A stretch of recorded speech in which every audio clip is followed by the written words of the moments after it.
আমি যদি নির্বাচিত হই, এই 2 উপজেলায় পুলিশ আমাকে জিজ্ঞেস না করে কারো বাড়িতে যাইতে পারবেন না। আমরা সিলেটের মানুষেরা আত্মসম্মানবোধ আমাদের রয়েছে। কারো বাড়িতে পুলিশ যাওয়া মানে তার 14 পুরুষের, তার বংশের কপালে তিলক লাগানোর নামান্তর। অথচ যখন তখন কিছু থানার দালালেরা দারোগা সাহেবদেরকে ব্যবহার করে পুলিশকে পাঠায় এবং মামলার নামে বাণিজ্য করে। ইনশাআল্লাহ আমি যদি নির্বাচিত হই, এই 2 উপজেলায় পুলিশ আমাকে জিজ্ঞেস না করে কারো বাড়িতে যাইতে পারবেন না। তাদেরকে যথেষ্ট প্রমাণ দিতে হবে, যার বাড়িতে যাচ্ছে তার বিরুদ্ধে কোনো অভিযোগ আছে।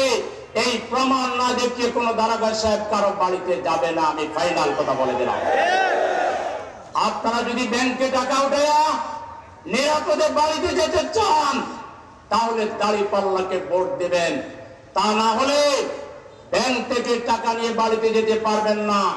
এমনকি মাছের বাজার করে মাছের ব্যাগ নিয়েও সামনে বাড়িতে যেতে পারবেন না।